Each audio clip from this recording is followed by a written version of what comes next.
Amis auditeurs, accrochez-vous. D'abord, voilà, PNC à vos postes, armement des toboggans, vérification de la porte opposée. Il se peut que cette émission soit la seule de l'année qui soit une émission que l'on dira, disons, optimiste, bienveillante ou heureuse. Parce que, oui, à l'occasion du Salon du Bourget, il n'y a pas un média pour dire qu'au fond, s'il y a un secteur qui ne connaît pas la crise, ce serait...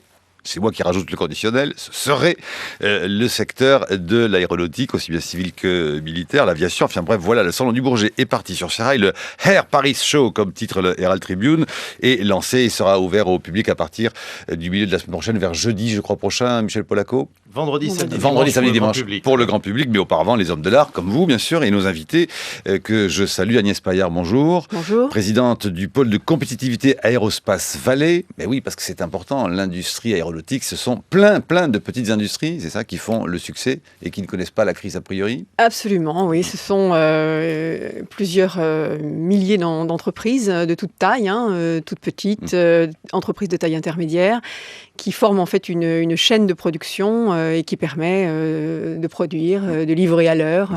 Voilà. Enfin, ce qui n'est pas sans souci tout de même, vu justement malgré tout les carnets de commandes ça et là. Nous sommes aussi avec Éric Dautria, bonjour à vous, directeur de Clean Sky à Bruxelles, Clean Sky, et puis donc ancien, il faut le dire, ancien de Safran, un grand groupe représenté 6 années au Bourget.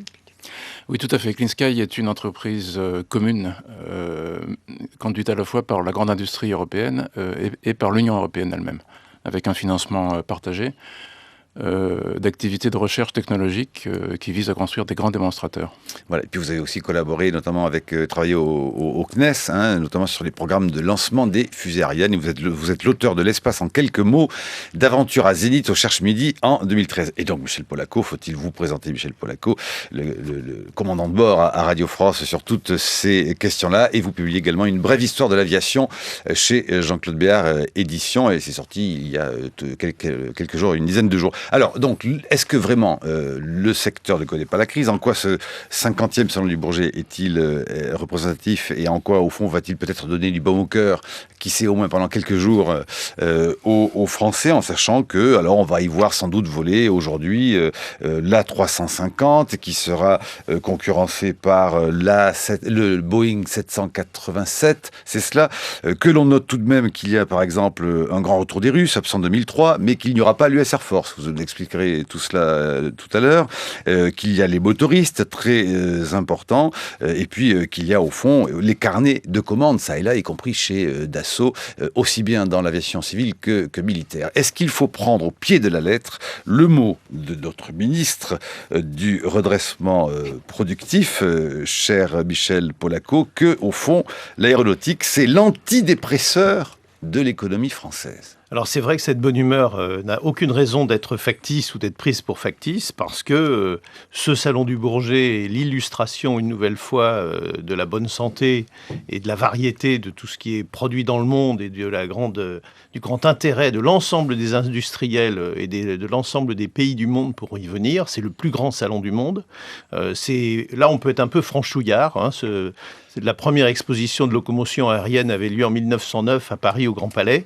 C'est le 50e Salon du Bourget cette année. Farnborough est un grand salon, le salon de Berlin est un grand salon, il y a un salon à Dubaï, mais rien à voir avec le salon du Bourget qui au minimum est 2 fois plus gros. C'est le salon de l'emploi cette année, puisque les industries ne disent pas qu'elles vont licencier, elles recherchent du monde, et on en parlera certainement tout à l'heure. S'il y a une crise, c'est qu'on cherche du personnel pour les entreprises et pour augmenter les cadences sur les chaînes. C'est le salon sur le site historique du Bourget dont on fêtera l'année prochaine les 100 ans, car le Bourget on parlait des aéroports tout à l'heure, aéroports qui, comme le disait Sylvain Kahn, sont des lieux qui sont devenus effectivement des villes fabuleuses. Et c'est pas 1 milliard, mais c'est presque 3 milliards de passagers qui empruntent les aéroports actuellement chaque année. C'est absolument faramineux. C'est le 60e anniversaire de la patrouille de France. Ce sont les 100 ans de la traversée de la Méditerranée par le Roland-Garros. Ouais. Les 50 ans du premier vol du Falcon de Mystère 20 de Dassault. Les 100 ans du saut de Pégou. Vous savez, Pégou, Adolphe Pégou, 1913, il abandonne son avion de moteur, il saute en parachute et incroyable, attaché sous son parachute, il voit l'avion faire de la voltige et il se dit tiens, il y a quelque chose à faire, il repart avec un avion, il va inventer le looping et la voltige. Et puis c'est aussi les 10 ans de l'école franco-allemande d'hélicoptères qui a été montée dans le cadre des 50 ans du traité de l'Élysée et qui va faire pendant tout le salon des démonstrations aussi de patrouille. Alors je peux vous dire on va s'arrêter là dans les fébrides. Moi, alors j'aimerais comprendre quand même pourquoi, au fond, on dit que, et si on reprend les termes de Montebourg, mais pas seulement, hein, si l'on dit que finalement il y a une bonne santé, on va dire, de l'industrie aéronautique française, comment l'explique-t-on? Parce que finalement, c'est un paradoxe que moi je n'arrive pas à résoudre, mais parce que voilà, vous allez sans doute m'expliquer. On dit au fond que c'est peut-être grâce à la mondialisation, à l'internalisation des industries, que justement l'aéronautique se porte bien. Et on nous dit cela alors que dans le même temps, on nous dit que c'est la mondialisation économique qui est la responsable de tous nos maux. En quoi la mondialisation, Éric Dautriat et Agnès Paillard et Michel Polaco, en quoi là la mondialisation est-elle favorable à l'industrie aéronautique, puisqu'on dit entre autres que la croissance de l'aviation est permise par les marchés des pays émergents. Éric Dautriat. Oui, tout à fait. La mondialisation peut bien être responsable de certains de nos maux. Mais en ce qui concerne l'aéronautique, c'est vrai que c'est un monde qui est depuis longtemps tout à fait globalisé, à la fois le transport aérien, bien entendu, par définition, mais aussi la construction aéronautique. Et en fait, l'Europe exporte très largement sa production vers les pays émergents notamment, comme vous l'avez dit, qui constituent aujourd'hui en Asie, dans les pays arabes, la locomotive actuelle de la croissance du transport aérien. En fait, tout ça repose sur l'excellence, tout simplement. Je crois que l'aéronautique européenne n'a jamais cessé de rechercher l'excellence technique, de rechercher la qualité et de l'obtenir à travers toute une série d'initiatives, de programmes qui se sont succédés les uns aux autres, à travers aussi, et à commencer par l'initiative publique. Il n'y aurait pas eu d'Airbus s'il n'y avait pas eu une volonté politique. Dans le spatial, c'est pareil, il n'y aurait pas eu de programme Ariane s'il n'y avait pas eu de... Pas la commande publique. Le soutien des États au développement de l'aéronautique et notamment le financement de la recherche et développement qui correspondent vraiment à une activité déterminante sur le succès de notre filière. Et ce qu'il faut souligner, c'est que ce besoin de recherche et développement, il est constant depuis le début et il ne fait que s'amplifier et que ce soutien qui a été constant et pérenne depuis le début a permis de sortir les avions que nous voyons maintenant. Ce qu'il faut savoir, c'est que les avions qui viennent de sortir, là notamment la 350 dont on a fêté le premier vol vendredi dernier, sont issus de technologies qui ont été démarrées en 1980. Donc ce sont... alors, en 1980? Oui, les technologies qui sont utilisés actuellement dans ces avions. Les bidouilles sur le vendredi à Toulouse, ça remonte, on a commencé à travailler en 80. Ont été étudiés depuis 30 ans. Donc il faut avoir en tête que ce sont effectivement des efforts qui doivent être constants, qui doivent être très importants.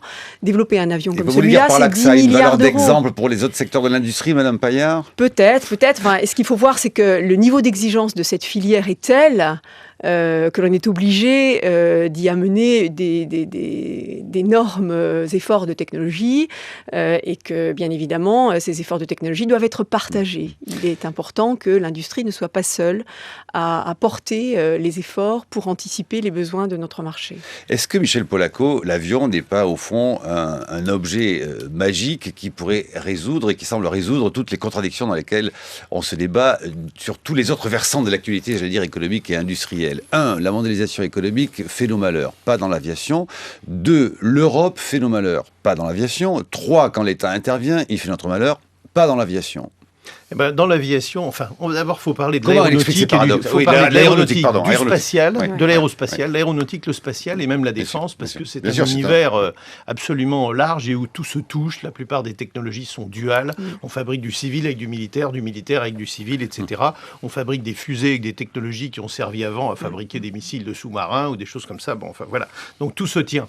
Et c'est vrai que les États en Europe ont eu cette intelligence assez fabuleuse il y a, alors maintenant, 50 50, 60 ans. Dans l'espace, de passer des accords pour fabriquer ensemble d'abord une fusée Europa qui marchait jamais, puis une fusée Ariane, qui est quand même le succès mondial unique, parce que les Américains ont des catalogues de fusées, les Russes ont des catalogues de fusées, les Chinois ont des catalogues de fusées. Les Européens, ils ont un petit programme, 3 fusées, une russe, une italienne et une européenne, si je puis dire. Et avec ça, ils ont une place de premier exportateur mondial de vente de satellites. Dans les avions, on a passé l'accord avec les Allemands, auxquels on a intégré petit à petit les Britanniques, les Espagnols et même les Belges. On a lancé Airbus. Et c'est vrai qu'Airbus est parti d'une industrie complètement éparpillée, en Grande-Bretagne, en Allemagne, en France, en Italie, etc. Et qu'on est arrivé aujourd'hui à fabriquer une industrie d'une immense cohérence, puisqu'il ne reste que 2 industriels dans le monde occidental, même on peut dire dans le monde aujourd'hui, qui peuvent prétendre fabriquer de très gros avions. Ce sont les Américains Boeing. McDonnell Douglas a disparu, Lockheed a disparu, Convair a disparu. Il n'y a plus de gros constructeurs américains, sinon Boeing. Et avec ce soutien étatique et cette persévérance et cette vision à long terme, on a réussi à fabriquer une industrie qui fonctionne. Et c'est vrai que le problème de la politique aujourd'hui, c'est que c'est presque toujours de la politique au jour le jour, de la politique dans laquelle on se préoccupe de ce qu'il y aura dans le journal le soir, du lendemain matin ou au journal télévisé du soir. L'industrie aéronautique, c'est exactement, ou aérospatiale, c'est exactement l'inverse. On vient de prendre des décisions concernant Ariane 6, qui sont des décisions pour dans 10 ans, vous voyez. Et heureusement que nos politiques, qui sont trop préoccupés par le quotidien, sont capables, et je dirais, alors ça ne va pas avec l'aide des industriels... Ça ne va pas non plus, hein, évidemment, entre les pays européens, quand il faut s'agir de savoir c'est difficile. Qui va faire quoi pour l'Airbus, qui va faire C'est difficile, mais si vous voulez, l'enjeu est faramineux. Et oui, vous parliez de la mondialisation. Bah oui, les êtres humains ont envie de se connaître, ont envie de se rencontrer, et il y a certainement un très grand besoin de connaissances qui va avec le besoin de paix. Tout ça, ça va ensemble. Et c'est grâce à ça qu'on a aujourd'hui 3 milliards de passagers, qu'on en aura bientôt 4 milliards, et qu'avec ça, on fait vivre une industrie qui est complètement multinationale. Alors on a parlé notamment, et on a dit que depuis vendredi, et ça serait sans doute pour aujourd'hui, que l'Airbus A350 va survoler le ciel. C'est à la fin de la semaine. À la fin de la semaine, finalement. Il ne se posera pas, il va passer à la fin de la semaine. Mais c'est déjà formidable. Bon voilà, ça va émouvoir tout le monde. Mais vous savez, il y aura le Boeing 787 qui revient de loin, parce que il y aura 2 avions, c'est le concurrent, enfin l'un des concurrents de l'Airbus 350. Cet avion a quand même été cloué au sol pendant 4 mois. C'est un drame pour un constructeur quand une chose comme ça se produit. Et là, il y a 2 avions, dont un de Qatar Airways, qui vont faire des démonstrations tous les jours. Alors, il y a une autre nouvelle qui est importante. Il y a cette nouvelle de cet Airbus A350 qui vole, donc, désormais. Mais il y a aussi l'idée qu'une nouvelle chaîne d'Airbus sera installée aux États-Unis prochainement. Et cela, ça passe un peu plus inaperçu. Et pourtant, j'imagine que c'est une nouvelle importante pour l'industrie française, en l'occurrence, Agnès Paillard. Bien sûr. Et l'objectif d'Airbus, c'est de se rapprocher de son marché, en fait. C'est-à-dire, il a installé une usine en Chine, à Tianjin, et il en installe une autre en Alabama. L'objectif est bien évidemment d'être près de ses clients, sachant que on parle de ligne d'assemblage finale, hein, c'est-à-dire que les pièces arrivent et elles sont installés pour former des avions qui ensuite sont finalisés sur ces sites-là. Donc, grosso modo, des avions français vont être mis européens vont être assemblés par des Américains. En gros, oui, on peut dire ça comme ça, bien sûr. Et ça représente, en gros, ce qu'il faut avoir bien en tête, c'est que ça représente à peu près 5 à 7% du coût total de l'avion. Voilà, donc il faut relativiser ce que ça veut dire d'avoir une ligne d'assemblage finale dans un pays. Hein. Ça veut dire que les pièces vont arriver depuis les fournisseurs classiques d'Airbus, c'est-à-dire les mêmes, les Zodiac, la TECOR, Aerolia, etc. Alors on arrive au bout de la première partie. D'un mot, qu'est-ce qu'il est si formidable, cet A350 ? Il est arrivé...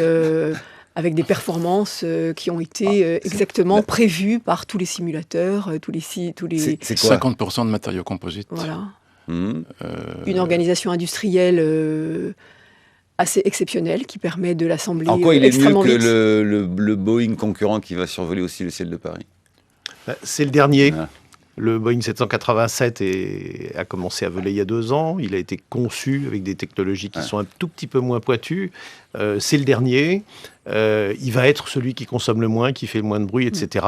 À peu de choses près pour certains, mais à beaucoup pour certains autres modèles concurrents. Allez, nous continuons de parler avec vous. Bonjour Marc. Bonjour Marc. Vous moquiez tout à l'heure de mon pessimisme. Vous n'avez pas tort. Je vais encore vous l'illustrer devant vous en vous disant que les Européens n'ont pas le moral.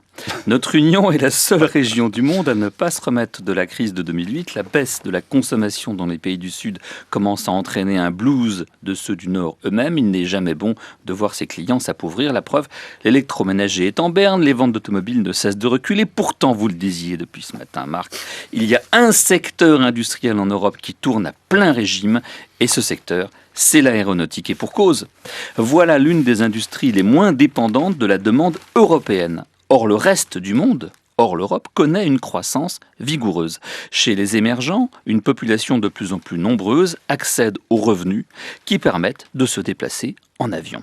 La classe moyenne mondiale s'étend. Selon l'AIAC, l'Association du transport aérien international, la hausse du trafic aérien a été de près de 6% rien qu'entre mars 2012 et mars 2013. Et cette progression, elle est largement due aux émergents. Plus 15% au Moyen-Orient, plus 12% en Amérique latine. Il faut savoir que l'ensemble des compagnies aériennes qui transportaient une centaine de millions de passagers en 1960, en ont embarqué 1,7 milliard en 2003, 2,9 milliards l'an dernier, et qu'elle table sur 3,6 milliards à l'horizon 2016. Eh oui, tout le monde veut voler.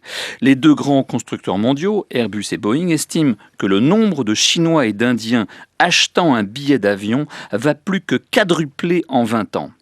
Alors c'est dans ce contexte, le contexte d'une croissance exceptionnelle du marché, qu'il faut replacer la fameuse concurrence que se livrent notre champion européen Airbus et l'américain Boeing.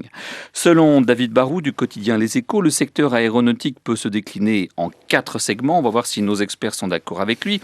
Sur le plus petit, celui des avions de moins de 100 places destinés au transport domestique, comme on dit en mauvais français, c'est de l'anglais, c'est-à-dire dans ce transport nationaux. 2 constructeurs règnent en maître, le canadien Bombardier et le brésilien Embraer.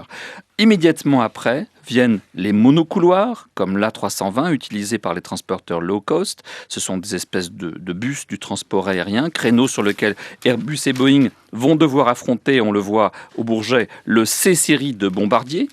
Au-dessus viennent les longs courriers et encore au-dessus, les très gros porteurs comme le Boeing 747 et l'A380. Alors, le A350, ce petit nouveau qu'Airbus va présenter en vol test, a présenté déjà en vol test à Toulouse, mais qui va sans doute survoler le Bourget aujourd'hui. Non, fin de semaine, ça y est. Fin de semaine, Paul ça y est, nous donne les bonnes infos, fin de semaine. Donc en fin de semaine, on verra à Paris, au Bourget, le A350 qu'on a déjà vu en vol test à Toulouse vendredi. Il s'inscrit dans ce créneau des longs courriers qui est vital pour notre constructeur européen, puisque c'est là que se concentre la majorité du marché.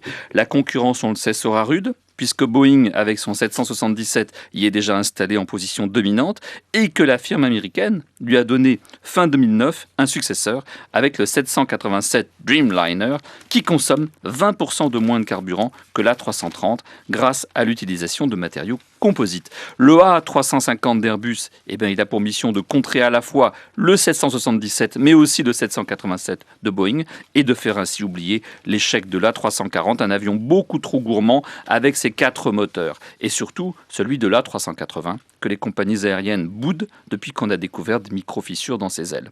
Alors les augures semblent favorables. Le nouveau long courrier européen a déjà enregistré près de 500 commandes, dit-on, cette année, 2 fois plus que Boeing. L'aéronautique représente, il faut le savoir, 300 000 emplois dans notre pays. Souhaitons donc un grand succès à la 350. Bienvenue au Bourget aussi, à l'A400M, qui devrait permettre à l'armée française de disposer enfin d'un avion de transport de troupes à long rayon d'action qui lui fait tant défaut aujourd'hui, si toutefois les économies budgétaires n'obligent pas la défense à en retarder l'acquisition. Brice Couturier, la chronique de Brice Couturier à retrouver sur franceculture.fr. Vous n'avez pas vu avec quelle attention nos invités vous suivez pour corriger éventuellement les erreurs ou pas. Brice Couturier, Éric de Trier, Agnès Paillard et Michel Polaco. Alors, Michel, vous avez vu prendre un bout de note à un certain moment ? Oui, donc globalement, c'est exactement ce que nous pourrions. Globalement, c'est exactement ce que nous pourrions dire. N'oubliez pas ATR, qui renaît et qui est un constructeur d'avions à turbopropulseurs, c'est-à-dire des turboréacteurs avec des hélices, et qui, du fait de l'augmentation du prix du pétrole, alors qu'ils s'apprêtaient en gros à fermer leurs portes il y a 5-6 ans, sont en train de renaître complètement. Alors on va en parler, ils ne trouvent pas de personnel pour augmenter les cadences sur leur chaîne. Alors on enchaîne directement sur ce sujet-là. La 380 Nova ne souffre pas de ces fissures, très franchement. Bon. Il souffre du fait qu'il coûte très cher et que les compagnies aériennes ne se sont pas encore véritablement orientées vers les très très gros porteurs. C'est un avion qui peut transporter jusqu'à 873 passagers. Aucune compagnie ne l'exploite actuellement à plus de 500-550 passagers. Tant qu'on accepte l'idée d'avoir beaucoup de trafic sur les aéroports et qu'on a de la place dans le ciel, puisque Clean Sky, César, le ciel unique, etc., nous préparent un ciel moins encombré, il n'en reste pas moins qu'on peut encore faire voler beaucoup d'avions de petite taille. Dès qu'on va passer à une économie plus difficile et à un ciel plus encombré, on sera obligé d'avoir ce gros avion. Il n'a pas de concurrent car le Boeing 747 est en fin de vie. Le dernier modèle est une dernière déclinaison. Donc voilà, c'est tout ce qu'on peut dire, mais vous avez entièrement raison, la gamme est exactement dessiné comme vous le dites. Alors parce que comme évidemment il faut toujours chercher quand même la petite bête, certes donc embellie, certes ce secteur en croissance, mais il y a un gros mais, notamment vous avez alerté sur cette question dans la tribune de février 2013 à Agnès Paillard, parce que d'accord, les récentes réussites du groupe Airbus permettent au fond de passer commande. Les Échos d'aujourd'hui titrent « Les PME de l'aéronautique relèvent le défi des montées en cadence », mais donc lisait-on dans la tribune, par exemple, du 1er février 2013, un superbe tableau où grandit cependant une ombre. La liste des sous-traitants en difficulté est longue. L'insuffisance de trésorerie et le manque de personnel qualifié sont les principales difficultés que rencontrent les sous-traitants pour monter en cadence et suivre le rythme de production. Expliquez-vous, vous donc, Agnès Paillard, je rappelle, présidente d'Aérospace Vallée, qui est le pôle aéronautique et spatial de Midi-Pyrénées. De nombreuses PME, par exemple, tout au cours de l'année 2012 et début 2013, vous ont lancé des appels à l'aide. Oui, alors effectivement, ça reste le point difficile. Pour arriver à suivre les cadences demandées par Airbus, les entreprises doivent investir en outils de production, elles doivent s'organiser, c'est-à-dire en permettant des flux de production rapides, efficaces et des livraisons à l'heure. Et elles doivent pour cela recruter, et de préférence recruter du personnel qualifié. Alors quand on est effectivement Airbus, c'est plus facile. Quand on est une petite entreprise qui est en plus parfois éloignée des grands centres urbains, ça pose plus de difficultés pour recruter, pour trouver des personnels dans les domaines de la chaudronnerie, de la soudure. Et puis aussi, tout de même, dans une période où on sait que, alors est-ce que vous avez pu ranger ça ou pas et comment vous êtes-vous constitué, une période où on sait que les banques ne veulent plus prêter aux petites entreprises. Alors là, nous sommes effectivement sur d'autres difficultés de type financière. On a donc constitué des fonds d'investissement. On en est au 3e.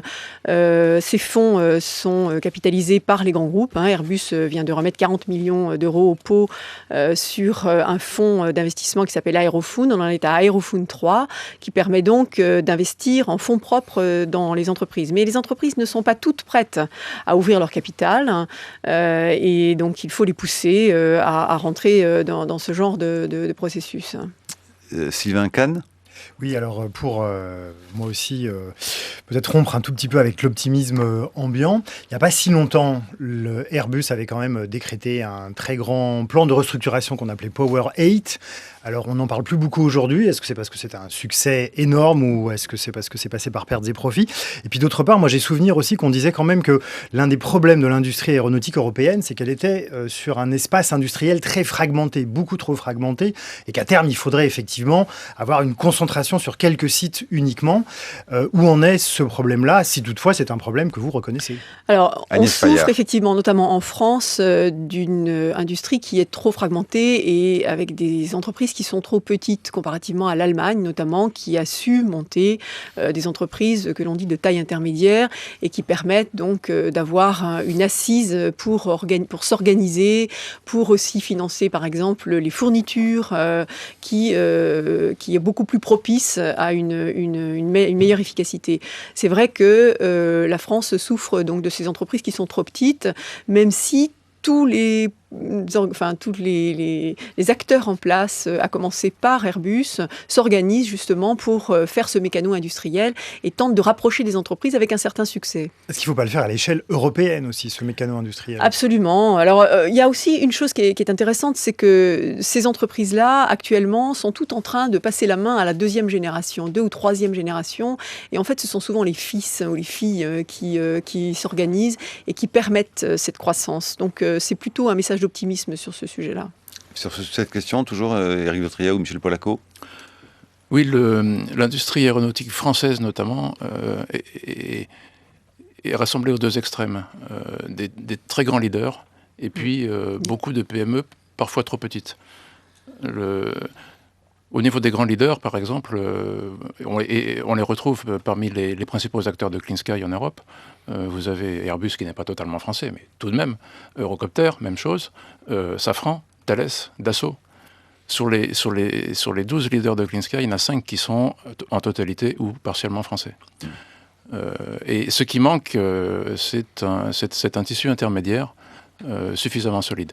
Alors, il y a aussi d'autres grands équipementiers français, hein, comme le groupe Zodiac, par exemple, qui a lui-même regroupé déjà pas mal de compagnies de petite taille. C'est un mouvement qui se fait, mais... Est-ce que cela veut dire qu'il y a donc aussi un gros travail à faire, mais qui ne pourra porter ses fruits que dans le moyen terme, de formation, ou est-ce que la formation de jeunes que l'on va employer pour cette industrie-là peut se faire très rapidement et pallier les manques dont parle Agnès Paillard, par exemple, Michel Polacco? Il y a deux pôles de travail pour suivre ce que disait M. Kahn. C'est que d'une part, il faut absolument continuer la restructuration des entreprises et la rationalisation.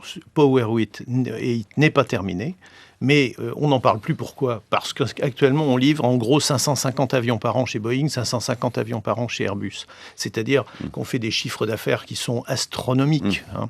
Donc ça veut dire que quand on est riche et quand ça va bien, ce genre de restructuration est beaucoup moins douloureux parce qu'on peut le faire d'une manière beaucoup plus confortable.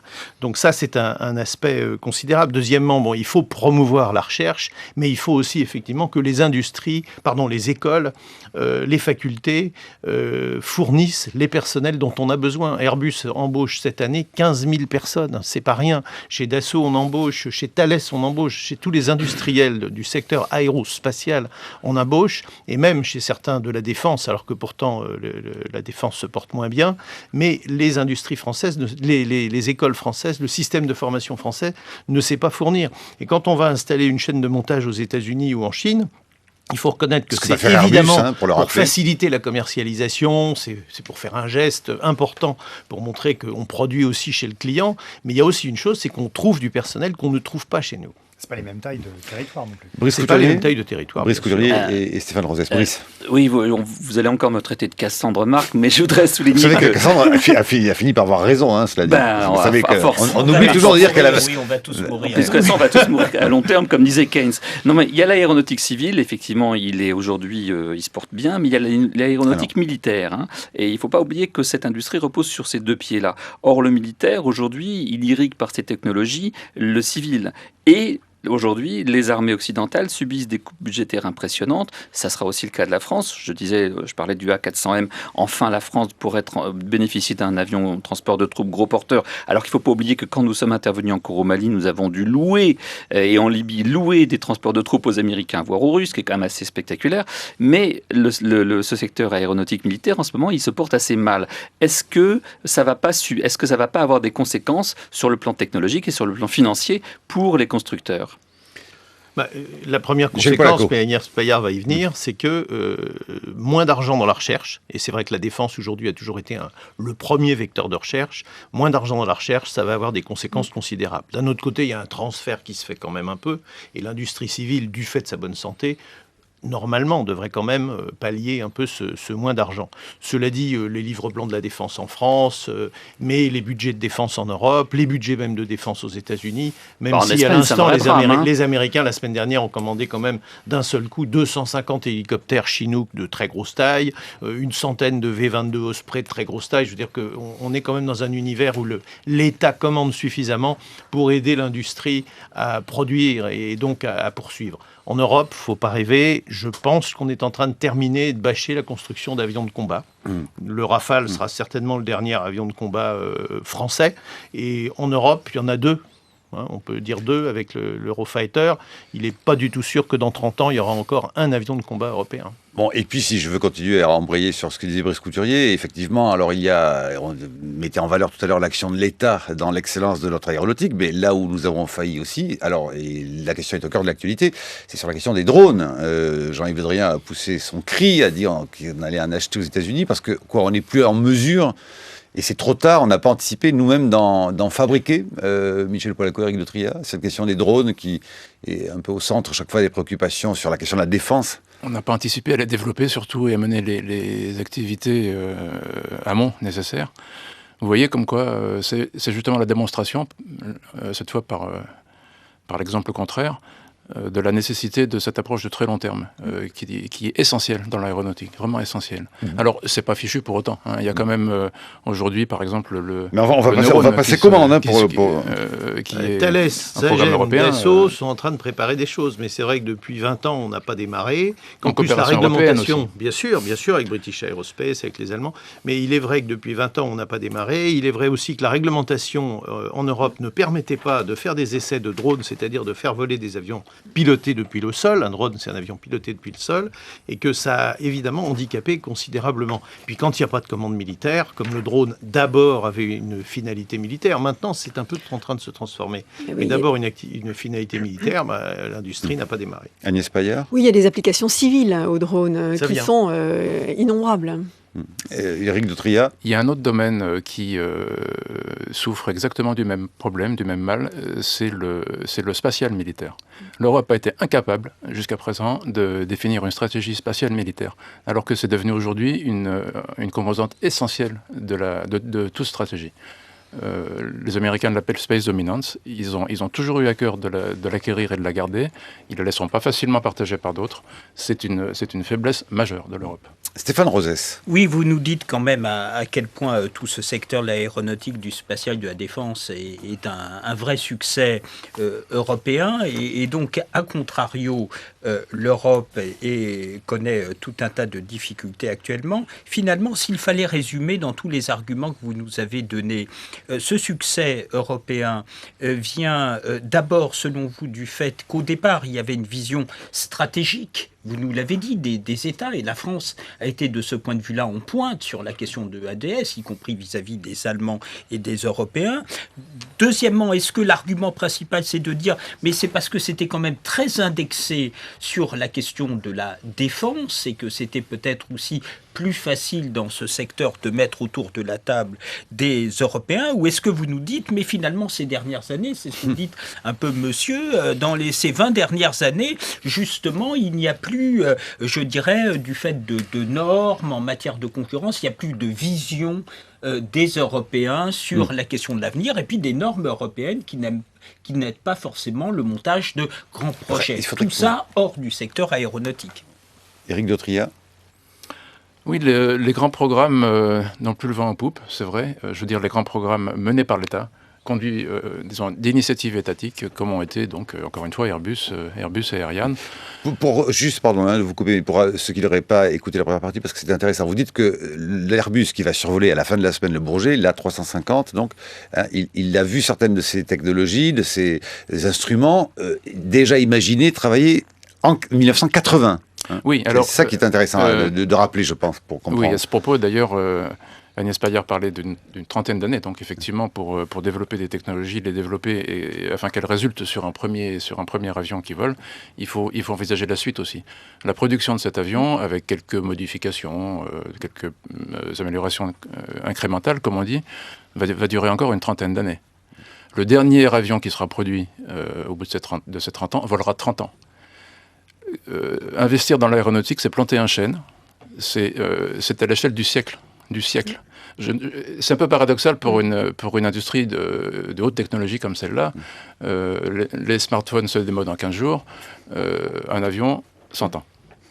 Un avion se démode en combien de temps, vous dites ? Oui, je disais, 100 ans, dans 100 ans, j'exagère un petit peu, mais le cycle dure 100 ans. Le cycle de l'investissement technologique jusqu'au retrait. Je ne suis pas sûr de comprendre. Alors, je vais donner un exemple. Vous prenez le Boeing B-52. Voilà. Premier vol 1949, mise en service 1952. C'est un autoréacteur qui sert essentiellement aux militaires. Il y en a encore 250 qui volent. Et ils vont voler encore pendant 20 ans. Il faut être capable de les maintenir. Premier dessin de l'avion futur de combat, 1975 à peu près. Premier vol du démonstrateur, 1985. Le Rafale est en service en gros depuis 2005, on va dire, pour faire la moyenne entre la marine et l'armée de l'air. C'est un avion qui va être produit jusqu'en 2025 ou 2030. Ces avions voleront après 2050, 75 ans. 75 ans, vous voyez. Le CFM 56, Alors, le maintenant, moteur j'ai envie de vous dire, et Concorde. Concorde, la vie Plouf. de Concorde, c'est 58 les premiers dessins, 62 l'accord franco-britannique, 67 la présentation au sol, 69 le premier vol, et 2003 la mise au musée. 2003. C'est-à-dire que quand même, la vie de cet avion, ça a été 45 ans, vous voyez.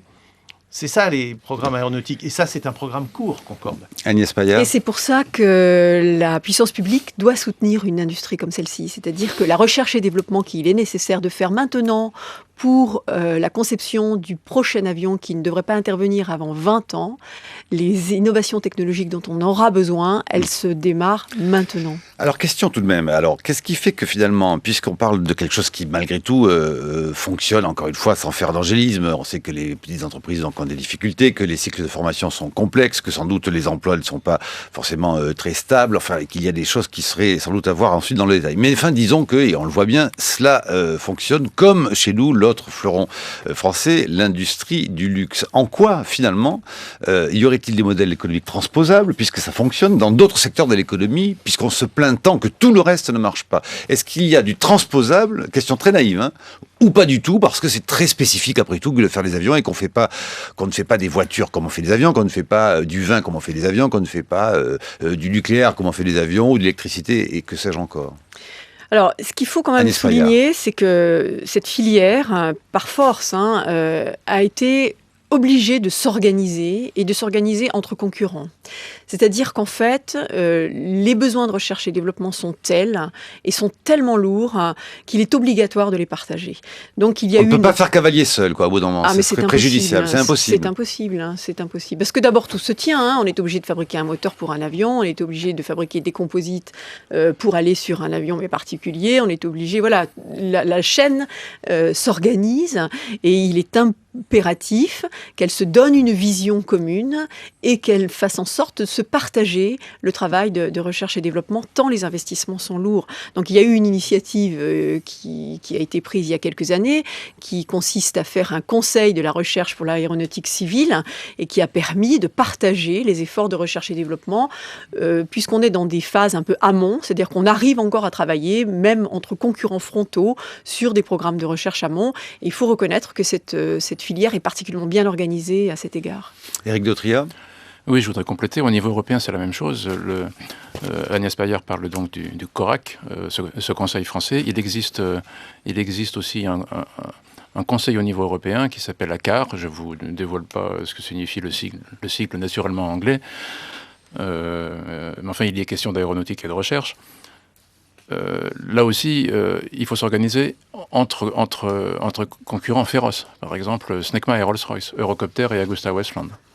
Pour aller ensemble bâtir un programme technologique, le proposer à la Commission européenne, le cofinancer, puisque des programmes comme Clean Sky sont financés à part égale par l'industrie et par la puissance publique. Effectivement, au niveau européen, il n'existe pas de secteur industriel qui soit organisé comme celui-là. Il n'y en a pas d'autre. Sylvain Kahn, alors nous allons arriver presque au terme de l'émission, enfin pas tout de suite, mais il y a la question évidemment, et les auditeurs ne manquent pas de nous interpeller là-dessus, de l'écologie. C'est bien joli de vanter l'essor de l'aéronautique civile et militaire, mais quid de notre carbone et du réchauffement de la planète, de la dispendieuse industrie du pétrole en l'occurrence pour les avions. Est-ce qu'on a fait des efforts et est-ce qu'on fait des efforts et est-ce qu'on va vers des avions? Clean Sky, non, mais ça c'est de la promo, ça, monsieur Dautria. Airbus 350 vendredi à 10h du matin. Je n'avais pas ce privilège, moi, monsieur Polaco. Si vous l'avez vu à la télévision, comme moi. Pas une traînée, rien? Ah non, mais c'est impressionnant. Pas de bruit. On a vu voler des avions depuis 50 ans. Vous avez vu décoller cet avion, il y avait des micros, on pouvait entendre, etc. Quasiment aucun bruit. Pas une fumée. Comment ça, on l'a vu aucun bruit? Vous avez déjà vu un avion décoller sans faire de bruit, vous? Mais quasiment aucun bruit. C'est à peu près 50 fois moins que ne faisait un Boeing 707 lors de ses vols. C'est inimaginable. Aujourd'hui, le transport aérien mondial représente à peu près 2% des émissions de gaz de carbone, d'oxyde de carbone, 2%. Et c'est en régression en permanence. On divise par 2 à peu près tous les 20 ans les émissions. Le bruit, on le divise par 2 tous les 20 ans. C'est-à-dire que ça fait des progrès formidables. Aujourd'hui, le bruit d'un avion ne dépasse pas beaucoup le bruit insupportable ne dépasse pas l'espace d'un aérodrome. Après, vous entendez les avions monter, je ne dis pas que vous ne les entendez pas, mais si vous voulez, le bruit prégnant et difficile ne dépasse pas cet espace. Alors, c'est une industrie qui fait des progrès absolument gigantesques. À quand l'avion électrique ? Laisser encore un peu de temps. Alors, l'avion électrique. Bah écoutez, je crois qu'il y en aura un au Bourget qui va Oui, être les présenté à titre expérimental. C'est un petit biplace qui est 100% électrique. Tout électrique. Voilà, oui. Mais comment s'appelle, Safran va présenter l'avion Green Taxi, qui est un avion qui ne met ses moteurs en route qu'au moment du décollage et qui roule au sol avec des moteurs électriques qui font fonctionner ses roues comme pour une automobile électrique. C'est un début. Et Jean Biotti de ADS dans les Échos dit l'avenir est au biocarburant. Oui. Oui, non, mais sans doute, mais on va conserver le pétrole pendant longtemps. Alors, Sylvain Kahn, vous voulez parler. Cette sensibilité aux questions écologiques, vous l'observez de façon différente dans nos anciens pays tels que l'Europe, les États-Unis, et dans les pays émergents où c'est pas véritablement un sujet pour l'industrie aéronautique en termes de pression sur les constructeurs. Mais c'est un sujet crucial, notamment par la consommation de carburant.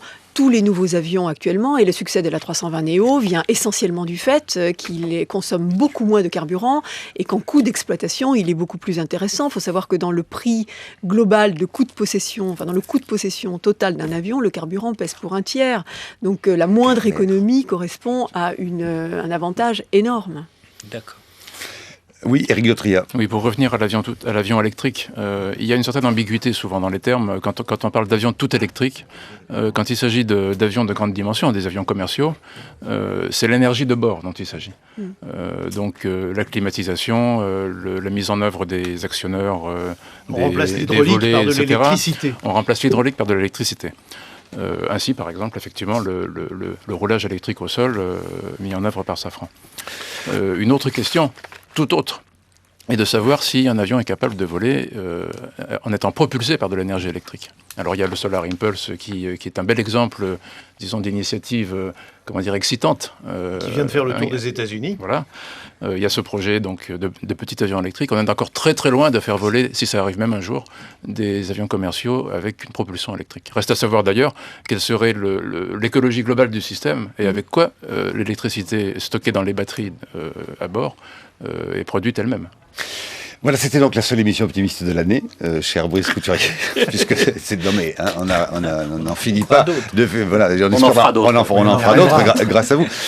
Allez, quand même je sais pas si on peut, parce que je vois dans chacun de vos livres, Michel Polacco, Éric Dautria, cette question-là de l'aéronautique conserve une énorme part de glamour, de fascination, de fantasme, de rêve. Qu'est-ce qui vous fait rêver ? Qu'est-ce que vous avez envie de voir que vous n'avez pas vu ? Et que diriez-vous aux auditeurs ceux qui voudront aller à la fin de la semaine qui commence là au Bourget ? Qu'est-ce qu'il faut ne pas manquer, histoire d'avoir un peu la tête dans les étoiles, Michel Polacco ? Je crois qu'on est toujours, on est même peut-être plus qu'avant dans le domaine du rêve. L'homme a rêvé de rêver depuis 7000 ans qu'il pense, mais je crois que les faucheurs de marguerite et les pionniers ne faisaient pas rêver comme l'aéronautique d'aujourd'hui permet de rêver. Quand vous voyez ces machines de 600 tonnes comme l'Airbus 380 qu'on va voir voler tous les jours, oui, 600 tonnes, oui, avec ces 4 moteurs qui en développent à peine 150, 180 et qui s'élèvent comme un petit oiseau léger après avoir cavalé pendant 2 km sur une piste en macadam.